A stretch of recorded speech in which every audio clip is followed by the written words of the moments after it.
Nenek Tuk dirawat di hospital yang sama dengan Zarif dan Datin Munirah karena wanita tua itu menghidap darah tinggi dan terjatuh dari bilik air selepas mendengar berita cucu dan menantunya ditimpa kemalangan.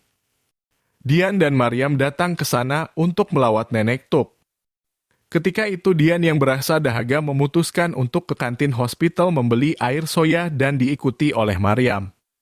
Setelah berjalan beberapa langkah, mereka berdua terdengar suara Zarif di dalam bilik rawatan menjerit meminta untuk ditemui oleh Dian.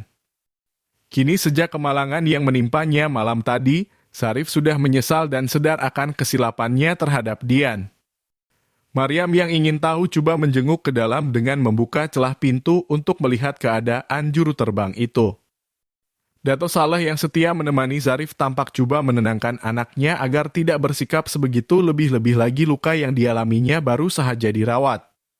Namun keadaan Zarif yang tidak terkawal langsung tidak mendengar apa-apa yang diperkatakan oleh ayahnya, dia hanya mahukan Dian, wanita yang diseksanya selama ini. Sambil menjerit tidak henti-henti, Zarif mengakui sudah sadar betapa banyak dosa yang dilakukan terhadap Dian dan juga terhadap anaknya Adif. Dr. Azam yang merawat Zarif mula menjelaskan kepada Dato Saleh tentang keadaan pesakitnya.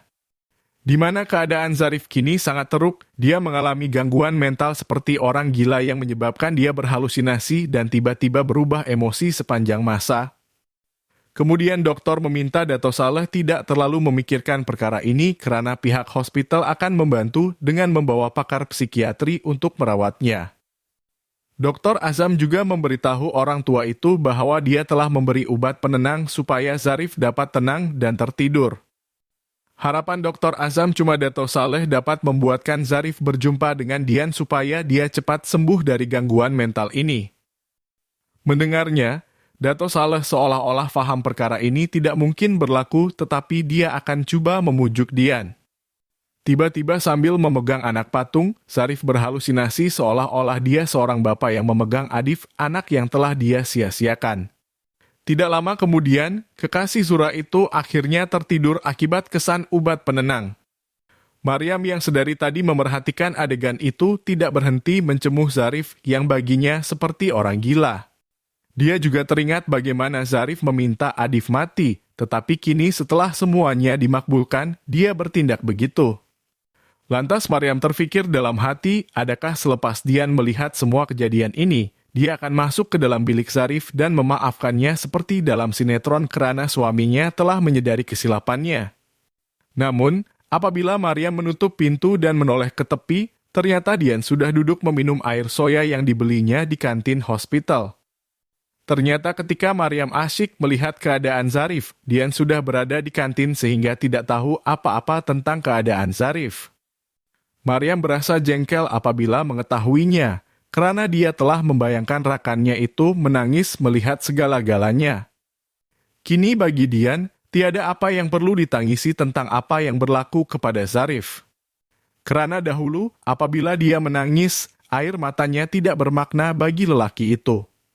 Maka kini dia juga terpaksa melakukan perkara yang sama, yaitu air mata Zarif tiada makna dalam hidupnya.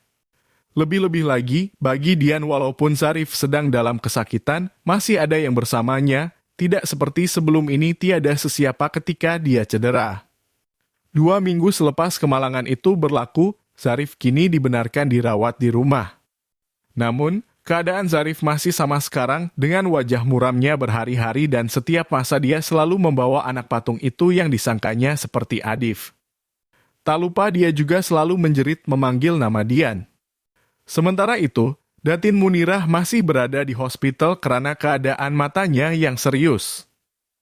Setiap kali wanita itu selalu menangis karena mengenangkan dosanya yang membuatkan Dato Saleh berasa risau dengan keadaan mata istrinya yang mungkin sukar untuk sembuh jika terus menangis. Dalam perjalanan pulang, Zarif ternampak seorang gadis di jalanan menjual nasi lemak dan kuih muih. Dia mengandaikan itu adalah Dian. Zarif yang berlagak seperti orang tidak siuman segera membuka pintu kereta dan terkedek-kedek mengejarnya karena keadaan fisikalnya masih belum pulih sepenuhnya. Ketika itu, Zarif yang memegang anak patung menjerit mengatakan Adif perlu berjumpa dengan Dian, karena dia merindui ibunya. Takut anaknya menyusahkan gadis yang menjual ini, Dato Saleh mula mengejarnya untuk menghalangnya. Kemudian Dato Saleh mengambil keputusan untuk membawa Zarif ke kubur Adif supaya dia sadar anaknya telah meninggal dunia dan tidak terus berhalusinasi dengan anak patung itu. Apabila dia mula membaca batu nisan atas nama anaknya, Zarif bagaikan dilanda ribut yang sangat kuat dan air mata serta-merta membanjiri pipinya. Dia meluahkan kekesalan demi penyesalan dan dia benar-benar ingin menebus segala dosanya. Kemudian Dato Saleh berkata akan membawa Zarif dan Dian berjumpa asalkan anaknya berjanji untuk berubah, meminta maaf dan memperbaiki segalanya. Dengan air mata yang masih menitis, Zarif berjanji demikian. Dia juga bertekad untuk membayar segalanya dengan membahagiakan Dian, malah nyawanya menjadi taruhan. Tetapi apabila Zarif bertemu dengan Dian, wanita itu langsung tidak mau disentuh. Segala kekecewaan Dian terluah di situ. Karena kini Dian sudah berubah dan tidak seperti dulu. Walaupun Zarif mengucapkan 1000 kemaafan malah menangis darah. Dia tidak mahu memaafkan lelaki yang telah membuat anaknya tiada dan membazirkan hidupnya itu. Bagi Dian ini balasan Zarif karena ketika dia menangis dan merayu, Zarif langsung tidak mempedulikannya, sebaliknya memperlakukannya seperti binatang. Dian juga meminta Zarif menceraikannya.